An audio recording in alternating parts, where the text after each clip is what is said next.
Olha a glória de Deus brilhando, aleluia. Olha a glória de Deus brilhando, aleluia. Olha a glória de Deus brilhando, aleluia. Olha a glória de Deus brilhando, aleluia. Construímos a casa comum. Então é uma fase nova do processo de evolução da Terra e dos seres humanos, que além de seus países, suas tradições, suas soberanias, eles se dão conta que eles têm um destino comum, Terra e humanidade. O único que viu claro isso no encontro do G7 lá em Biarritz, no final de setembro, foi Emmanuel Macron. Porque diz: o tempo das nações com sua soberania passou. Agora é o tempo de construirmos juntos a Terra como causa comum. Como causa comum. Aí todos se revelaram, o nosso então ficou estéril. Porque a nossa soberanias são relativas, é um modelo passado dos Estados-nações com seus territórios, agora é a Terra que tem a centralidade. E criar um corpo multipolar de gestão dos problemas dessa casa comum, para que todos possam ter o suficiente e o decente para viver, não só nós, toda a comunidade de vida, porque ela também precisa de água, de solo, de nutrientes, etc. Então a geossociedade é pensada nesse sentido. E, curiosamente, Kant, no seu último escrito, A Paz Perpétua, em 1789, diz isso: nós temos que construir a Weltrepublik, a República Mundial, que tem duas virtudes: a virtude da hospitalidade, onde todos os seres humanos andam pela casa comum sem pedir licença, com a hospitalidade como direito de você ser recebido e o dever de você receber. E o segundo, e diz uma frase bonita, porque não era muito religioso, que nós estamos sob o arco-íris da graça divina que nos deu o sentido dos direitos humanos.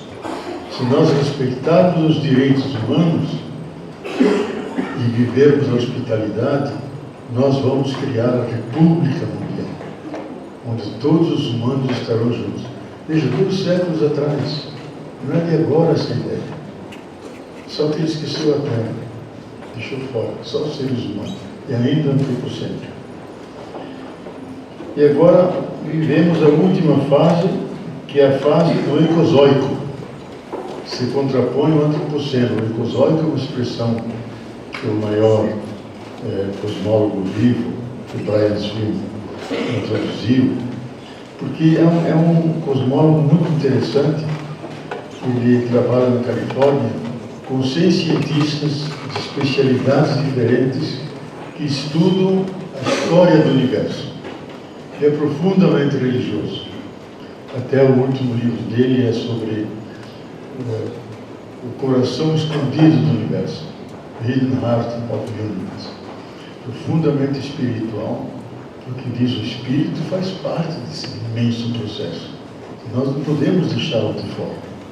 O erro da ciência moderna foi ter desprezado essa dimensão do invisível, do espiritual, e ficar com a cultura do capital, do material, que nasceu no capitalismo, mas deixou fora a cultura do espiritual. Então nós vivemos esse momento ecozoico, onde a ecologia está ao centro.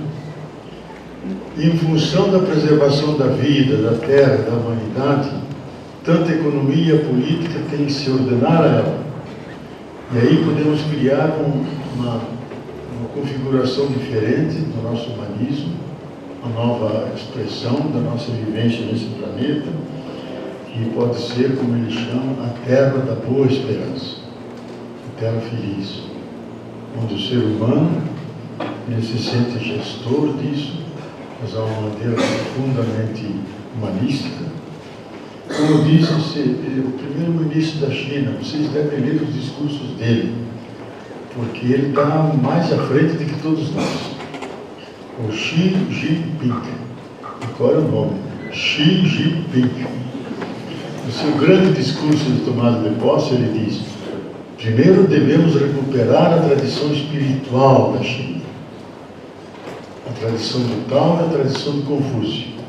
Confúcio cria os administradores e burocratas com alto sentido ético e transparente, e o Tao nos dá a percepção da totalidade, da qual nós somos parte.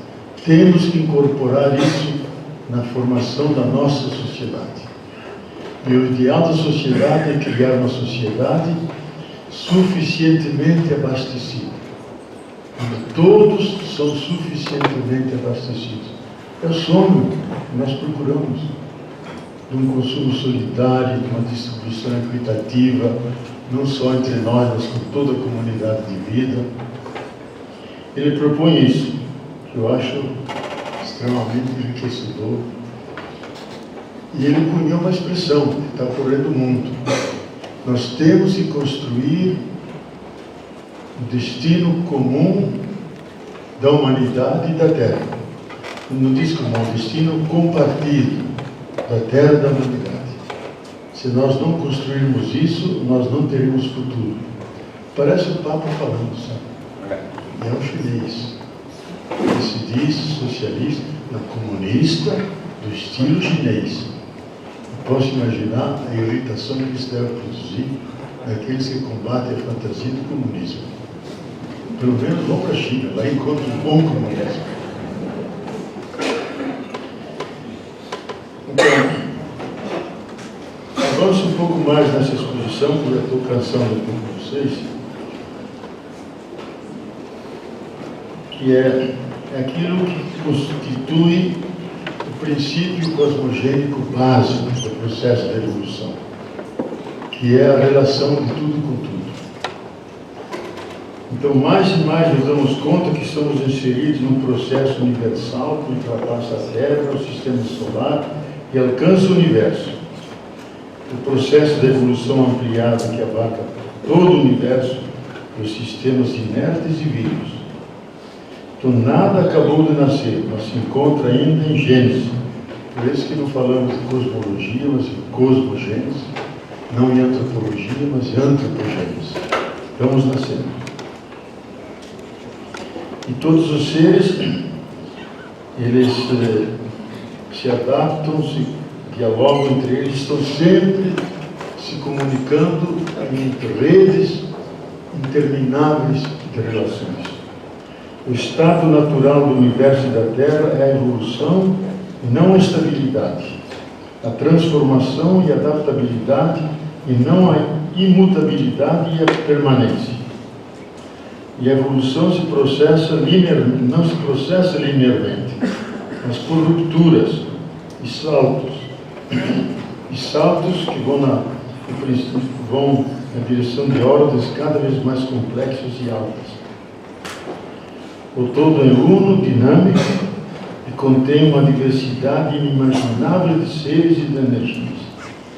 Como diz o Papa, muito bonito, na sua encíclica, tudo está relacionado com tudo e nós, seres humanos, caminhamos juntos com o irmão Sol, como irmãos e irmãs, numa peregrinação maravilhosa que nos une com terna e fraterna afeição ao irmão Sol, à irmã Lua, ao irmão Rio, à Mãe e irmã Terra. Número 92. Então, toda a encíclica é perpassada, costurada com essa categoria da relação de tudo com tudo. Tudo é relação, nada existe fora da relação.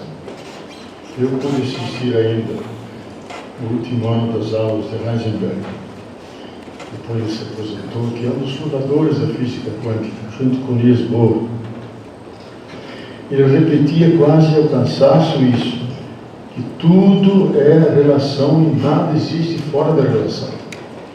Tudo está relacionado com tudo, em todos os pontos, em todos os momentos, todas as circunstâncias, em qualquer parte do universo. Então, tudo é relação. Então, a conectividade revela a cooperação de todos com todos, Esta é a lei mais fundamental do universo, a cooperação e a solidariedade de todos com todos. E hoje a grande discussão é exatamente isso, porque ela se opõe diretamente àquilo que é dominante hoje. O sistema do capital, ele é só competitivo e nada cooperativo. Por isso ele é anti-vida, anti-universo, ele é construído, tecido por relações as mais sofisticadas, onde tudo forma uma grande rede de relações, onde todos estão envolvidos.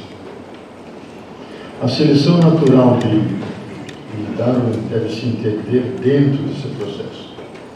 Tal interdependência e cooperação faz com que todos os seres se ajudem mutuamente e faz com que a evolução seja coevolução. Nunca somente um ser, uma espécie, um ecossistema evolui, mas a totalidade que evolui conjuntamente. Maurício escreveu um belo livro sobre o princípio da cooperação, que é um tema importantíssimo de forma cultural, econômica, civilizatória. E eu trouxe até o último livro que Moltmann, quando nos visitou, disse: você que mexe com essa coisa da ecologia, dê esse livro. Ele está na minha sacola. É sobre o princípio da cooperação, e o outro é por que nós cooperamos, que é um discurso da nova astrofísica e cosmologia, mostrando qual é o princípio básico que sustenta e orienta o universo. A vida projeta exatamente essa expressão de cooperação, porque não há vida se não há água, se não há relação com o Sol, com as estrelas, com os solos, com todos os elementos. A maioria dos seres, e nenhum deles está fora disso.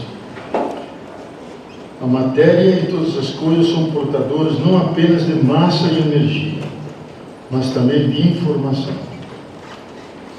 E por que de informação?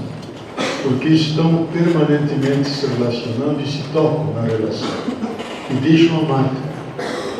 E cada um se relaciona com o outro a partir do seu jeito e estabelece um campo de relações, que é o campo de energia, onde todos os seres se marcam ao outro de tal maneira que eles ganham uma espécie de subjetividade e história, porque vêm marcados por esse conjunto de relações.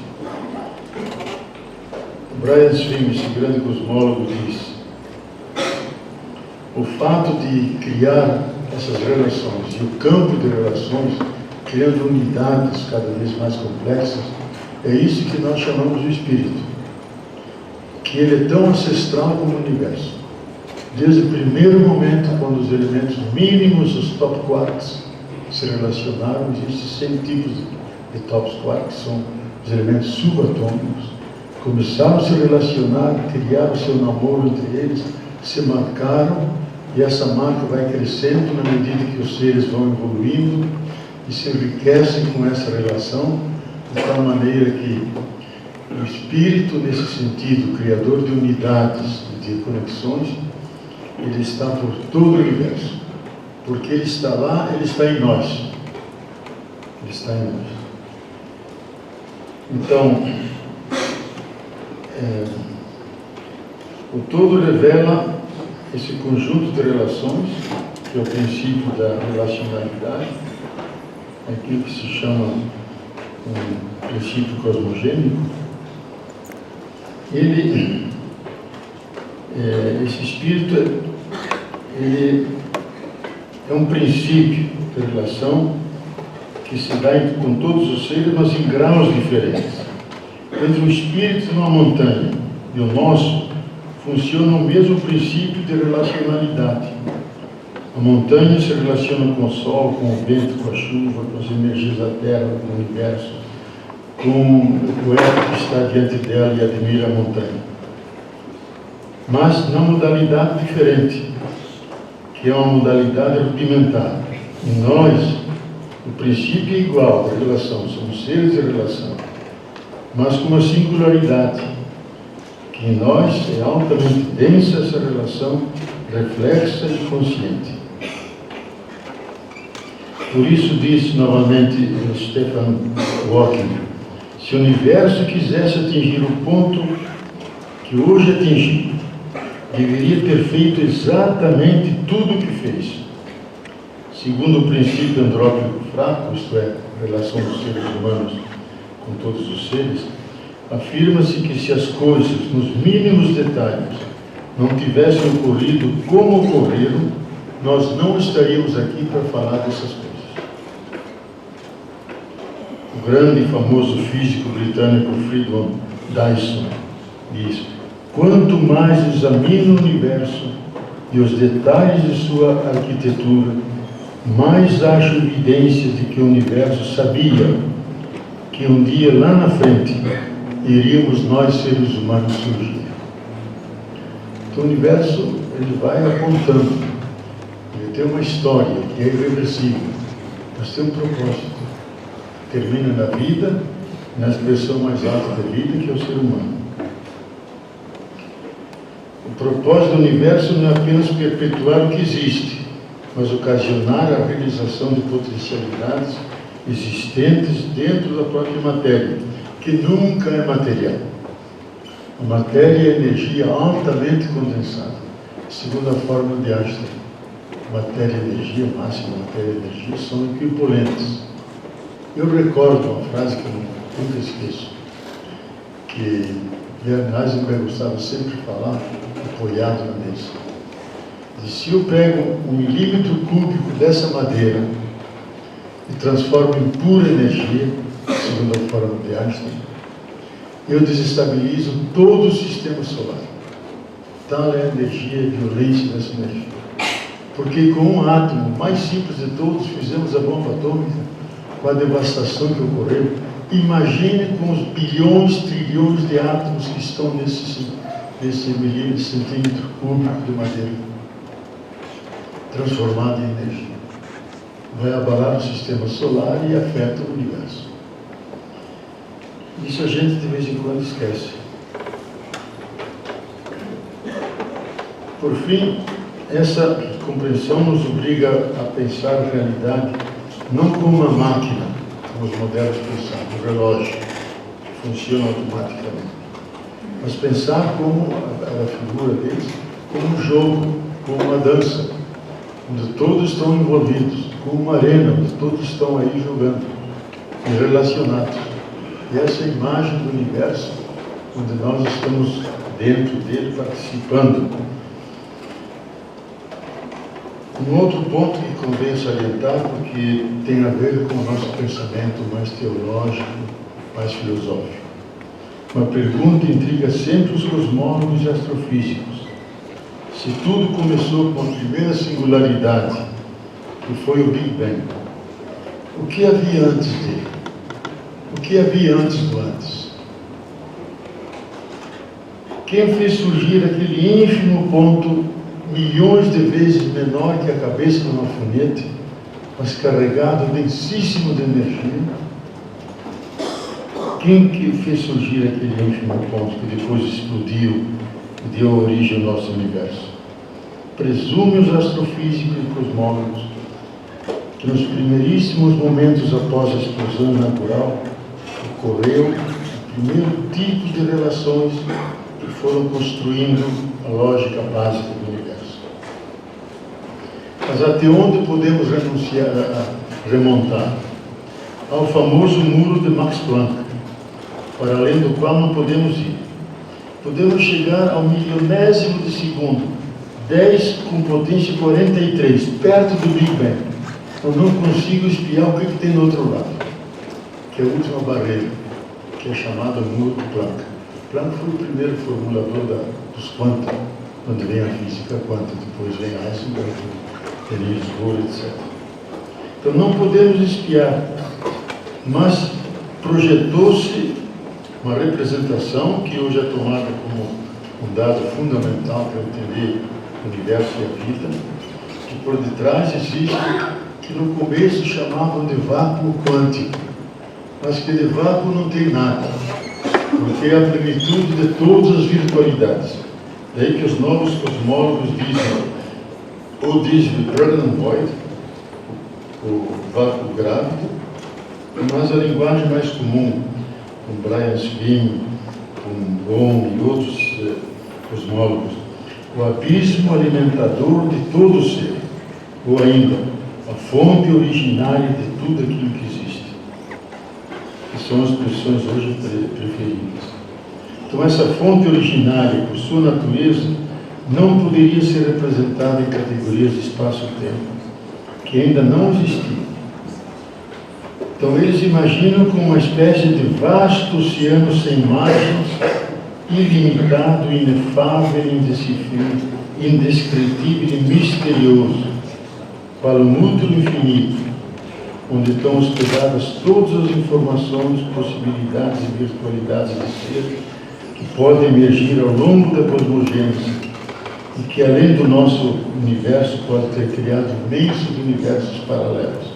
A gente dedica um largo capítulo nesse livro, a teoria das cordas, que hoje é um dado de ciência, que não se fala mais em prótons e elétrons, se fala ondas que vibram trilhões de vezes por segundo, formando aqueles campos de energia. Então, David Bohm, que era o discípulo predileto de Einstein, o grande físico, prêmio Nobel, é um homem espiritual que no fim da vida virou místico.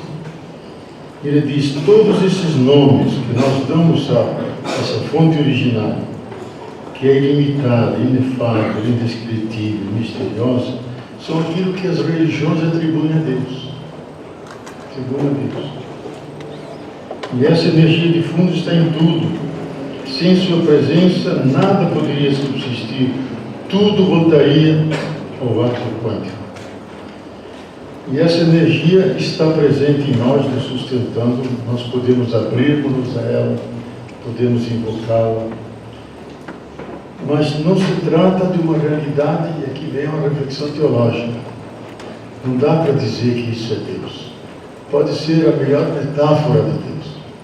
Porque se dizemos que é Deus, então Deus faz parte do nosso universo. As coisas que podem ser descobertas. Aí eu lembro de Duns Scotus, nossa tradição franciscana sempre cultivou isso. Ele tem uma frase que é espantosa, mas muito significativa. Onde ele diz, se Deus existe como as coisas existem, então Deus não existe. Porque Deus não é uma coisa. Ele tem outra natureza. Ele é o fundamento que sustenta todas as coisas. É aquele ser que faz ser tudo aquilo que é. Mas ele não é parte do nosso universo. Ele é gerador do universo. Mas não é um pedaço do universo. Daí eu acho a ilusão desses cientistas que deviam estudar um pouco mais de filosofia e teologia, aquele experimento lá do Conselho, na Suíça, que falam do bóson Higgs, do bóson Higgs, da partícula Deus. Aquela partícula nunca pode ser Deus. E se for Deus, nós devemos ser ateus dessa partícula. Porque Deus não é uma partícula. Pode ser uma imagem. E eles explicam de uma forma curiosa, o Higgs, que está vivo ainda, diz não. Se trata de uma espécie de tênue cortina que enche o universo, que está no universo, e que aqueles elementos que não têm matéria tocam nessa cortina e se transformam em matéria. Então, esse bóson, que é o elemento último, é a maneira pela qual Deus está continuamente criando seres. Isso nós podemos admitir, mas não que seja Deus. Porque Deus, como diz o jesuíta, é sempre maior de tudo isso. Seria um Deus pequeno, nós citaríamos um Deus assim. Darcy Ribeiro se perguntava, se existe Deus assim, por que não eu ser Deus? Na seu orgulho, na sua arrogância, se imaginava Deus, se sentia pena que era um Deus que ia morrer, ia virar pó cósmico, e ele não aceitava isso. Então, dizer, tem que renunciar à minha pretensão de ser Deus. Thomas Berry, que é o pai da ecologia norte-americana, que trabalhou com Brian Swim no meu modo de ver, escreveu a melhor história do universo, a Universe Story, desde o Big Bang até a era ecozoica. Um livro maravilhoso. A nossa estupidez é que nós traduzimos o livro, ninguém quis traduzir. Eu estou mandando aí, para quem quiser, eu mando o livro traduzido para baixar no Atash. Porque é um livro onde mostra todos os passos da evolução, com uma linguagem adequada, espiritual, que tem que ser adequada ao universo, que é belo, radiante. A nossa linguagem não pode ser fria, científica. Ela tem que vibrar com isso. Ele escreveu junto com Thomas Berry, que era um teólogo e um antropólogo das culturas. Morreu há pouco tempo. E ele tem essa seguinte frase: sentimos que somos carregados pela mesma energia que deu origem à Terra, que lançou as galáxias no espaço sideral, que fez surgir o Sol e colocou a Terra em sua órbita. Esta é a mesma energia que suscitou uma forma especial de vida, que é a consciência humana. Por definição, somos aquela realidade pela qual a Terra inteira alcançou consciência reflexiva. Nós somos uma qualidade mística da Terra, o princípio unificador e integrador das várias polaridades do material e do espiritual, do físico e do psíquico, do natural e do artificial, do intuitivo e do científico. Essa energia está sempre em nós. Nós não podemos manipulá-la, mas podemos invocá-la e nos encher de energia. Eu acho que é isso mesmo. Quando a teologia ortodoxa, especialmente menos que ocidental, fala do Espírito Santo e das energias do Espírito Santo, que são as emergências dele por todo o lado do universo, diz a mesma coisa do que esse cosmólogo está dizendo. Nós nos devemos abrir a essas energias. Bom, agora vamos começar a responder a pergunta que vocês colocaram. Depois dessa larga e fragmentária introdução, como é que fica o ser humano dentro disso? E que humanismo ele pode gerar a partir dessas reflexões? Que hoje é a ponta da reflexão científica. Porque ela não se restringe no campo antropológico, da ciência, da tecnologia, que ela tenta pensar holisticamente, abrangendo toda a realidade e nós uma porção dessa realidade. É a visão que os astronautas tinham de suas naves espaciais, que eles viam a Terra e diziam duas coisas: que a Terra é pequenininha, cabe na palma da nossa mão, a escondemos atrás do nosso polegar, mas aqui de cima ela é brilhante, extraordinária, e não há diferença de terra e humanidade, é uma unidade só. Uma unidade só.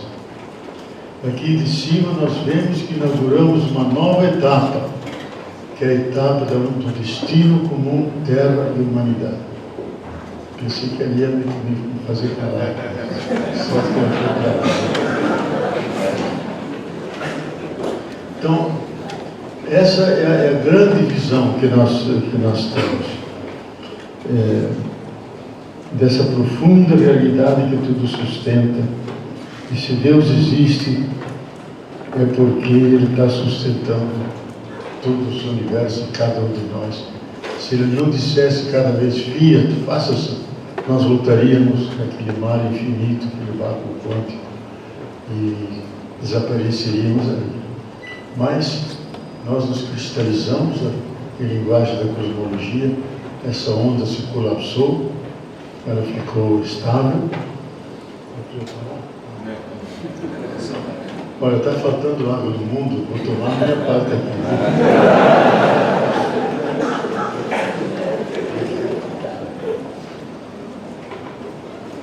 Qual é o lugar do ser humano? Antes de mais nada, ele é parte e parcela do universo em evolução, um elo da cadeia da vida. Ele depende daquilo que foi feito tudo antes, e por isso todo o antropocentrismo convencional, que afirma que todas as coisas da Terra e do Universo só têm sentido quando ordenadas ao ser humano, está fora de lugar. Seria desconhecer a relativa autonomia de cada ser, por isso cada um deve ser respeitado, como faz enfaticamente a Carta da Terra, a encíclica do Papa sobre o cuidado da casa comum. Talvez ninguém fez uma crítica mais severa ao antropocentrismo e à ditadura da razão instrumental analítica do que o Papa na Laudato Si. Uma coisa é ter a razão instrumental analítica a serviço da vida e não a serviço do mercado. Ela é o punho cerrado que domina a todos e não a mão estendida que entrelaça seus dedos e cuida e acaricia todo o criado. Para superar essa inflação da razão instrumental, se faz mistério a inteligência sensível. Um tema que eu considero muito importante e tenho trabalhado bastante, os direitos do coração. Um dos pontos grandes da discussão filosófica na Europa, com Michel Lafayette, na Espanha com Adela Cortina, e entre nós com o Luís Sodré e eu mesmo que escrevi o livro Os Direitos do Coração, é como resgatar a razão sensível para equilibrar a razão instrumental analítica. A razão sensível tem 220 milhões de anos. Quando surgiu o cérebro límbico, e surgiram os mamíferos. O mamífero tem amor e cuida de sua cria. Só 9, 10 bilhões de anos atrás, com o cérebro neocortical, surgiu o pensamento, a linguagem, aquilo que nós estamos usando para nos comunicar. Se alguma coisa ficar da nossa palestra aqui, não são ideias, estão todas no Google, pode procurar lá. Mas é uma emoção, algo que atingiu lá dentro. Então nós, toda a modernidade, separou profundamente o coração da razão, que achava que a razão perturbava a objetividade da análise. Depois, com a física quântica, com a nova epistemologia, mostrando que os dois convergem, que a subjetividade sempre está presente em toda pessoa, por mais objetiva que seja. Então, nós precisamos hoje, mais do que nunca, unir essas duas inteligências. A inteligência instrumental analítica, que dá conta das demandas das sociedades complexas que são as nossas, porque sem a ciência técnica nós não atenderíamos às nossas necessidades. Mas não basta, temos que ter a razão sensível, coração, e o coração é o mundo das excelências, onde está o pathos, capacidade de sentir, a compaixão, capacidade de colocar-se no lugar do outro, o mundo da ética, daquilo que é o bem viver, o mundo da espiritualidade, capacidade de captar mensagens que vêm por todos os lados. Isso é o coração, que nos torna muito mais humanos. Então hoje, especialmente Michel Lafayette, está um livro traduzido, que é o resgate da razão sensível.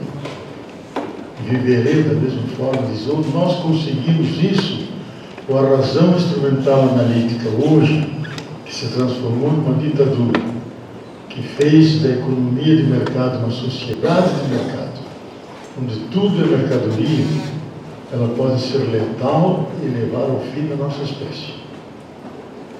A Terra continuará, mas sem os seres humanos.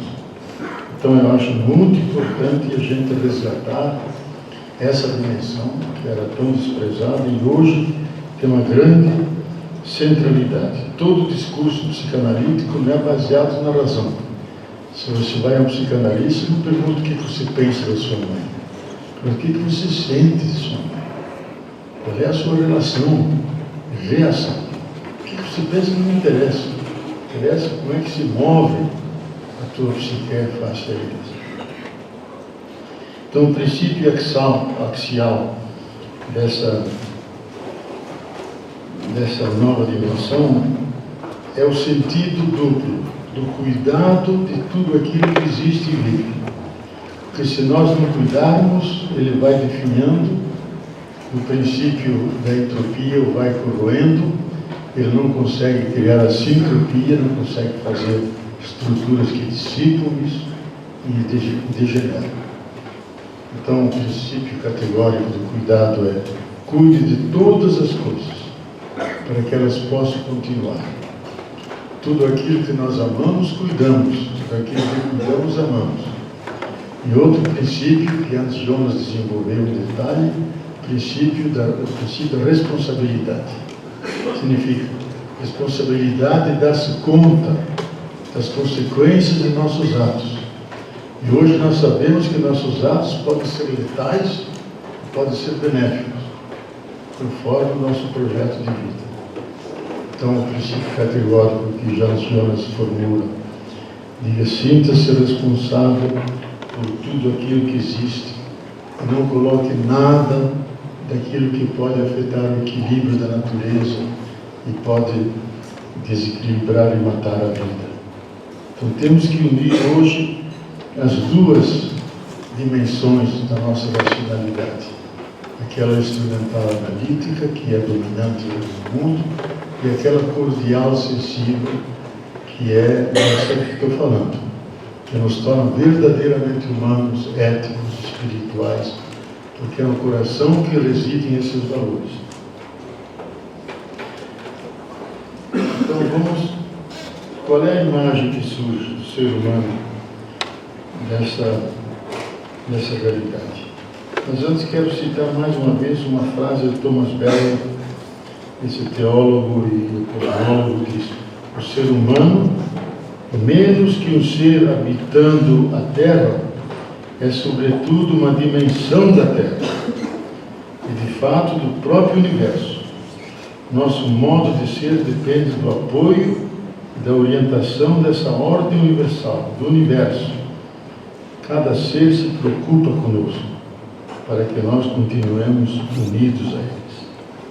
É a famosa teoria de Gaia, de James Lovelock, e muito antes dele, do Vladimir Vernadsky, que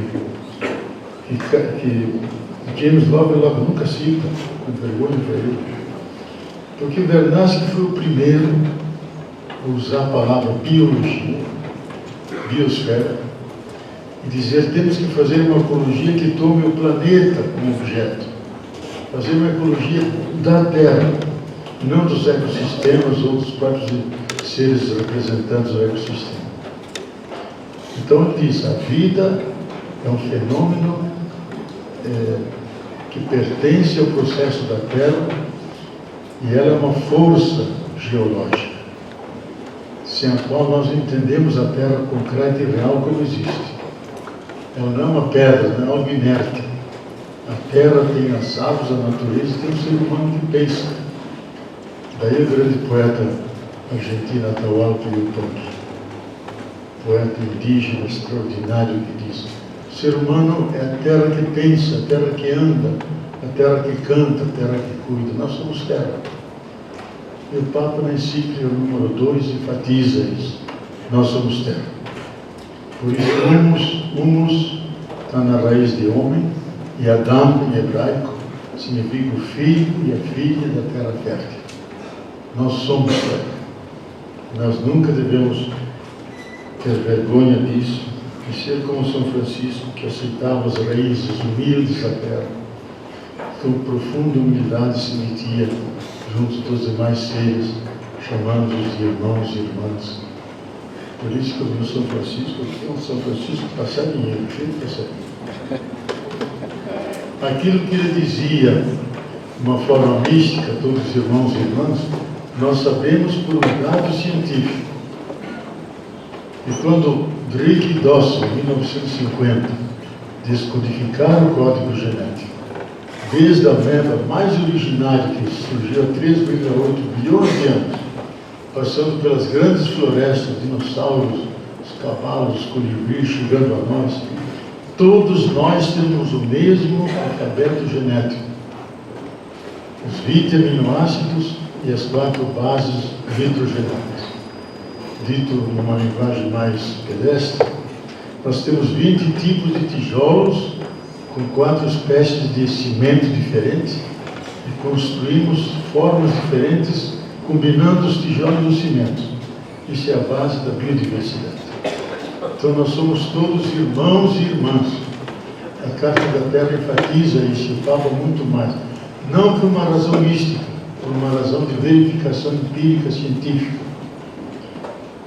Isso muda toda a nossa compreensão da relação com a natureza.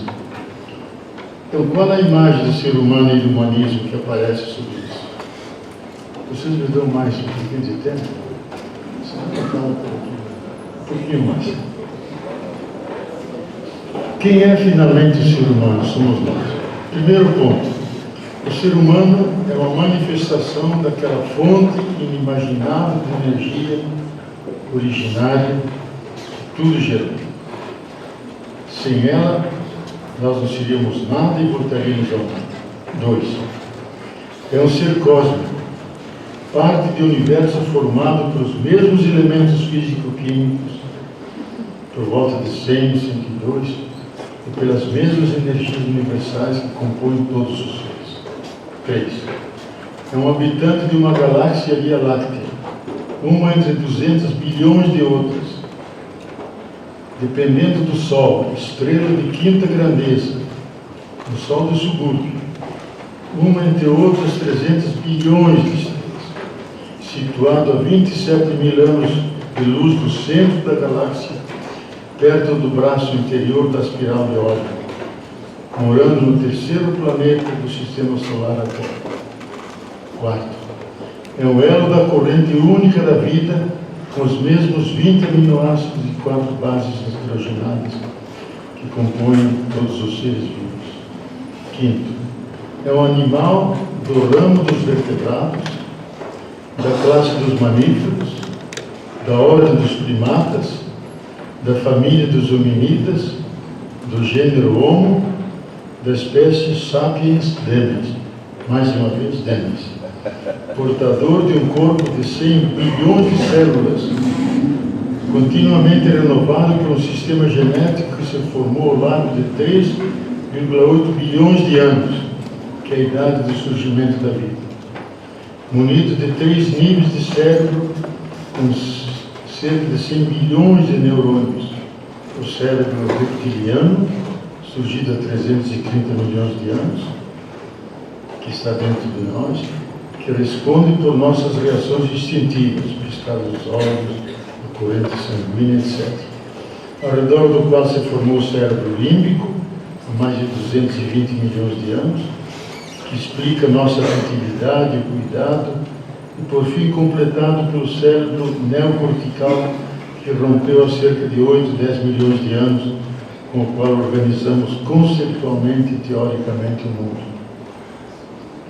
6. É um ser portador de psique, de interioridade, com a mesma ancestralidade do corpo, que lhe permite ser sujeito, autodeterminado, autoconsciente, a psique é estruturada ao redor do desejo, dos arquétipos primordiais e de todo tipo de emoções. É um ser portador, 7, é um ser portador de espírito, que é aquele momento da consciência pelo qual percebemos que somos parte de um todo e que todas as partes são interdependentes entre si, e que intui o elo que liga e religa, constituindo no meio do caos originário um cosmos, uma ordem sempre frágil, mas uma ordem aberta a novas incorporações. Somos um sistema aberto e não fechado. É um ser biologicamente carente, porque não possui nenhum órgão especializado, o Mangelwesen de Arnold Gehlen, e que por isso, para viver e sobreviver, intervém mediante o trabalho na natureza, criando ciência, técnica, cultura e todo tipo de manifestação de arte. 9. É um ser capaz de captar e de criar significados e valores e se indagar sobre o sentido derradeiro do todo, de si mesmo, hoje em sua fase planetária, rumo à era epozoica, que possibilita uma civilização biocentrada e hoje ameaçada pelo antropoceno. Décimo, é um ser complexo, que se dá conta que sua condição humana o faz ser a convergência dos opostos e das contradições, porquanto é simultaneamente sapiens e demos, capaz de racionalidade, amor, perdão e êxtase, e ao mesmo tempo de ódio, exclusão, destruição. Esse dado não é um defeito da criação, mas é a situação natural do universo da condição numérica. É um ser que, por sua condição, número 11, por sua condição de consciência, de liberdade, comparece como um ser ético, que deve escolher entre ser aquele cuja missão é cuidar da terra e ser responsabilizado pelo bem-estar dos demais seres, ou aquele, para atender a sua voracidade consumista, pode submeter, ferir, devastar e quebrar o ecossistema subtil da natureza, até poder criar um cenário de autodestruição. 12. Por fim, é um ser que ousa tirar o elo que tudo liga e religa do seu anonimato.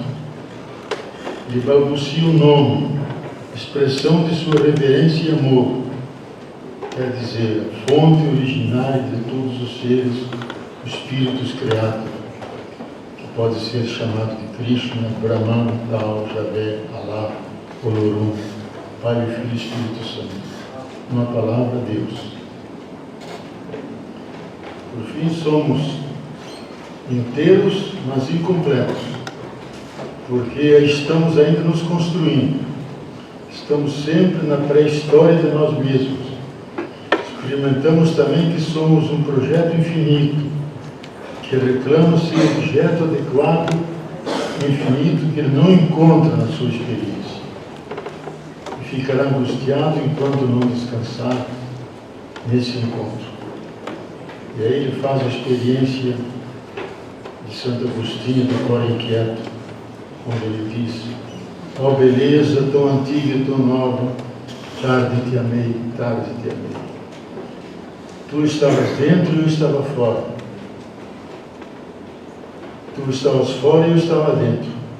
Tu lançavas teu perfume e eu não sentia.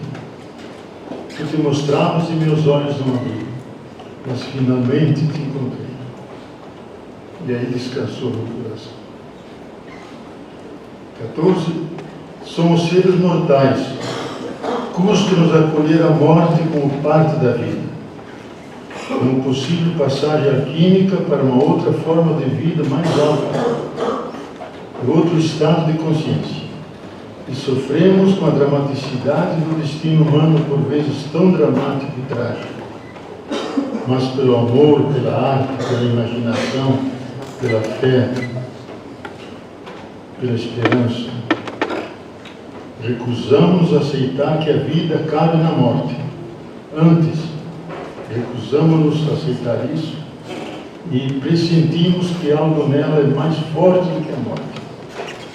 E suspeitamos que no balanço final das coisas, um pequeno gesto de amor verdadeiro vale mais que toda a massa do universo, como dizia Pascal. Por isso só tem sentido falar, crer e esperar num Deus, se ele for compreendido como um prolongamento da vida e do amor, mas na forma de infinito, porque é uma outra natureza. Que é o ser humano? É tudo isso e ainda mais, indefinidamente, e por isso, de certa forma, um mistério que se perde para dentro de outro mistério. De tudo o que se disse aqui, emerge claramente que o ser humano, como o universo, é um ser de abertura, não um sistema fechado, mas com uma abertura total aos outros, à natureza e ao próprio Deus. O que mais ressalta é o fato de ser um ser que reproduz a lógica interna do universo. Esta é feita de relações includentes de todos com todos. O ser humano emerge como um nó de relações em todas as direções. Ele é mais do que aquilo que Marx diz nas 11 teses sobre Feuerbach, na sexta, na qual diz: a essência do ser humano é o conjunto de suas relações sociais. Ele é isso, mas é muito mais. Ele é conjunto das relações totais, o transcendente incluído. No universo todo, vigora profunda cooperação e solidariedade entre todos os seres para que todos possam coexistir e coevoluir. Disso se deriva uma face extremamente atual. O ser humano é chamado, constante a voz do universo, a revelar-se um ser de solidariedade, de compaixão e cooperação. Essa dimensão se opõe radicalmente à lógica da cultura do capital, que é a competição, que é a concorrência, que é a luta de todos contra todos, só um triunfo. Por isso ele é antivida e antirritmo do universo. O humanismo, que daqui se erui dessa cosmovisão, é de um humanismo assentado sobre relações ilimitadas, seja entre os seres humanos, com a sociedade e com a comunidade de vida, em abertura total ao mistério sem nome. Humanismo que faz o ser humano não um dominus, senhor e dono, mas um frater, um irmão, uma irmã universal, junto com os demais seres da criação. Humanismo de coexistência dos diferentes, como ocorre com os diferentes seres do universo. Humanismo feito de cuidado para com tudo que existe e vive, responsável pelo destino comum da Terra e da humanidade. Humanismo amigo da vida, colocado como eixo estruturador de uma possível e necessária civilização. Será a terra da boa esperança. A terra que é terna e fraternalmente orientada pelo cuidado e pela responsabilidade.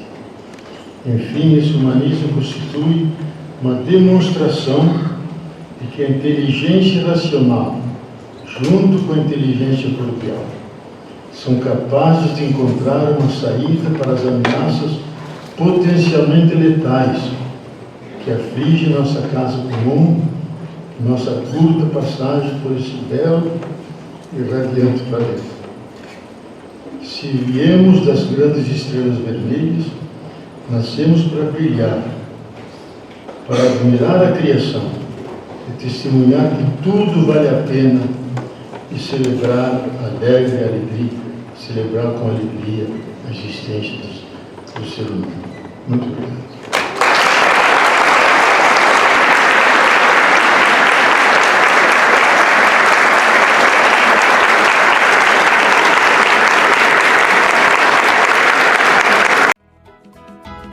Nosso Deus é o artista do universo,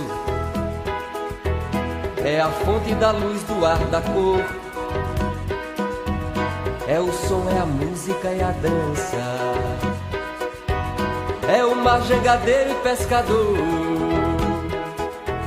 é o seio materno sempre fértil, é beleza, é pureza e é calor.